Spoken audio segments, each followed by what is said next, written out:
Hi there, welcome to the video and welcome back if you're a return viewer. You're watching the Christchurch Review of Books and I'm Kerry. Today, drugs. This here in my hand, don't know if the camera will focus on it correctly. Maybe in this hand. No, it's not sensing it, but never mind.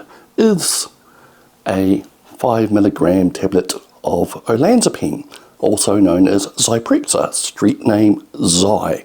Don't know why anyone on the street would want it. It is an antipsychotic, and I'll just put it back into the handy wee bottle. Now, it is an antipsychotic that I have been taking for around 20 years now in various dosages. I'm currently at my lowest dosage. I started at I think 20 milligrams or maybe 15, I can't remember, it's a long time ago. Yes, about 20 years ago I was admitted to a local mental hospital known as Hill Morton Hospital here in Christchurch, suffering with psychosis. I won't go into the details, but it was basically the worst time of my life, and they basically told me that to live a normal life I would have to be on the antipsychotics forever. Over the years the dosage has been reduced, and I had a brave doctor who basically halved it before she retired, because the antipsychotic olanzapine has some quite deleterious effects on your health. My wonderful physique is one of the results. It will make you gain weight, it will put you into likelihood of developing diabetes. It will do all sorts of lovely things for you if you're not careful, and I wasn't very careful, so it came to the point there. Doctor thought that the dosage I was on was probably doing more damage to my physical experience than helping my mental state. Now, the psychosis I experienced was pretty intense for me. I was told it's pretty much all the symptoms of schizophrenia, but without the regularity of schizophrenic things. If it had gone on for longer, or had been proven to have been going on for longer, I probably would have got that diagnosis. But it's a spectrum like everything else, and there's variations on diagnosis, and I was fairly lucky. But it has had a serious effect on my life, and I think it stays with you for the rest of your life. You know, no one survives contact with that and without having an altered life, and it changed me and led to a very long period where I was pretty much cocooned within myself. And yeah, so anyway, I wanted to talk about drugs today because people seek them out, illicit drugs, narcotics, whatever you call them. They want these psychotic-like experiences to experience them, and I just wanted to say that this review is going to be about a book on drugs, but I do not seek them out. I do not want to go there again. People are braver than me if they want to live in those states. I've experienced it enough, and you know, the thing is, I am actually fascinated by reading about drugs and the science and the medical history, and that's what this book, Psychonauts by Mike J, delivered in spades. It is an excellent read. You may have to be a little predisposed to the topic, I suppose, but he is a great author, and I initially thought I hadn't read anything by this author before, but then looking online I found that he had written a book way back in the early 2000s called The Heirloom Gang, which was later republished and revised as The Influencing Machine. And I remember that one being quite a mind-opening book about mental illness in the 18th and 19th century. And the heirloom of the title was a way that one of the mentally ill, probably schizophrenic patients described what he thought was going on in his paranoia.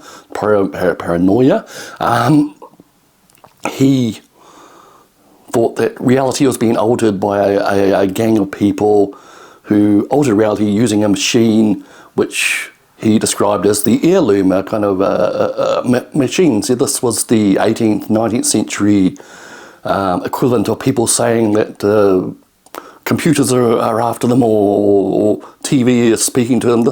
And the book was fascinating as it delved into how the culture and technology of the day informed the madness, if you like, of the day, and how that keeps happening. We schizophrenics and paranoidists among us, they draw in the culture, synthesize it in whatever is going on in their head, and it becomes part of it. And this has been quite a topic of interest for me, because I see something very similar in another quite maybe unrelated or perhaps very related field of UFOs and alien abductions and all that type of thing. There's a very similar thing going on there which needs to be investigated. People are taking an external stimulus, modifying it inside, and reporting these things. I'm not saying people who see UFOs or claim alien abductions are mad, but there's something very similar going on there, which I'm sure people have investigated. There's a very strong field in ufology called the psychosocial field who look into this type of thing, and all this type of field within ufology was being explored until things flipped back over to nuts and bolts a few years ago. So, I don't know where it's at, because I've given up basically following the field, because it was of diminishing returns, what I could find online anyway. So anyway, back to the book. Psychonauts. Now the title refers to kind of like a collective term for the self-experimenters, the scientists, the researchers, and even the ordinary people who, in history, decided to find out just what these drugs would do to you, what were the experiences, what they could help for. And goes back, starts really in the 19th century and then loops back to like the 1600s, 1700s, the early scientific pioneers like the Royal Society and so on, and their experiments with things like ferrous nitrous oxide, that type of thing. It's really fascinating, and there's kind of like a repeating trajectory that these drugs, as they were discovered or invented, most of them weren't actually invented or discovered by these people involved. They were already around in like indigenous populations or other countries, and somehow someone in the West got hold of them, and suddenly they're a great discoverer of these substances.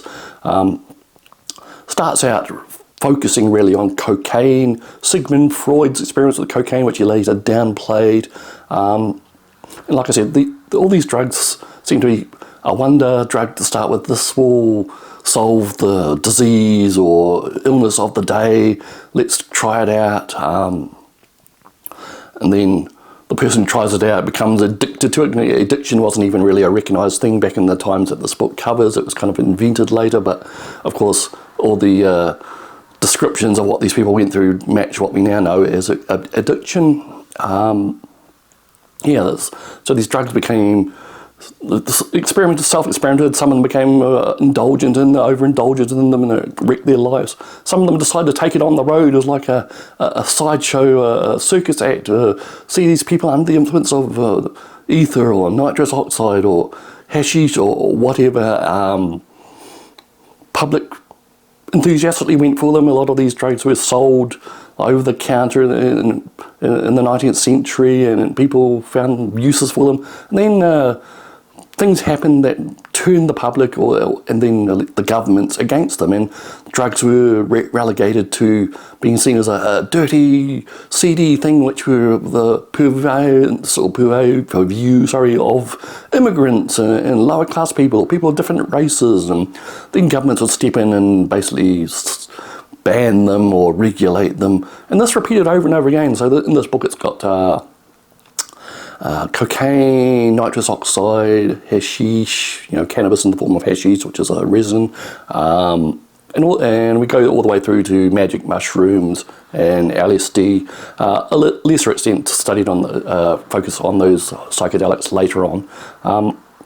And the author Mike J tries to kind of put this in a framework as kind of like it's happening again in our day. There's a renewed interest in science with using psychedelics for therapy, and will the whole cycle repeat again? Now, this book may not sound fascinating to you if you don't have a distinct interest in the subject, but I found it really fascinating. Just the first-hand accounts from people in the 18th, 19th century, their experiences and how they match things that we hear every day today in accounts about modern day medicine and drugs. And the other main angle that Jay puts in this book is in that subtitle, Drugs and the Making of the Modern Mind.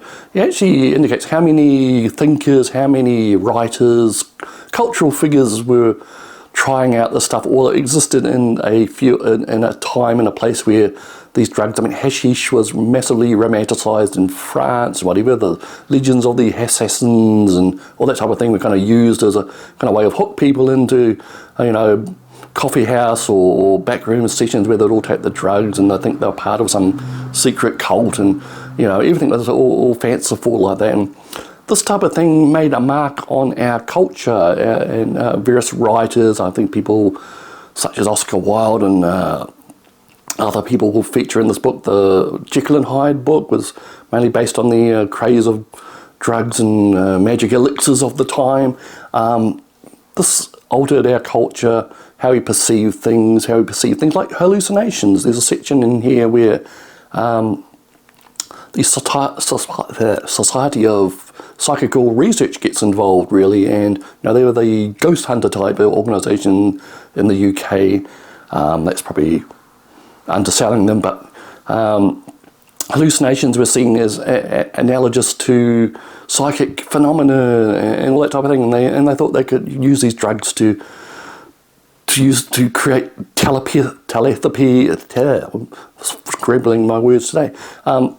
Special powers, whatever you like to call it. And, you know, it later became clear that the hallucinations, drug-induced hallucinations, were quite different than the experiences other people related. But, you know, someone had to try, and that's what this book is really about. People trying firsthand these things and reporting their experiences, and it's very fascinating that Mike J seems to have a real edge when it comes to the kind of intersection of history, medicine, culture, all those type of things. He knows what came after what influenced what, and he's really excellent at putting that in coherent sentences, unlike me. And yeah, I think I'm going to look up other books. He's written extensively on drugs and medicine and history, and it looks like a fertile field of literature to read in. So that is Psychonauts, Drugs and the Making of the Modern Mind by Mike J. You don't have to be a drug fiend to like it. History, science, culture, medicine, it's all here. So give it a go. I enjoyed it, and I think you will too. Okay, we'll leave it there then. It is Good Friday, Easter, the 18th of April 2025. And I am feeling a little heady after some experiences earlier in the week, sort of related to the mental illness thing, but not directly. It's something else that's I've started experiencing in the last year or so. I am trying to take it easy over this holiday break to see if I can recover from it and make sure it doesn't happen again. So we'll leave it there. Next up probably will be a very short book haul because of financial reasons. I haven't been buying a great deal of books this month. We'll see if that changes in the next week or so. Okay, catch you later.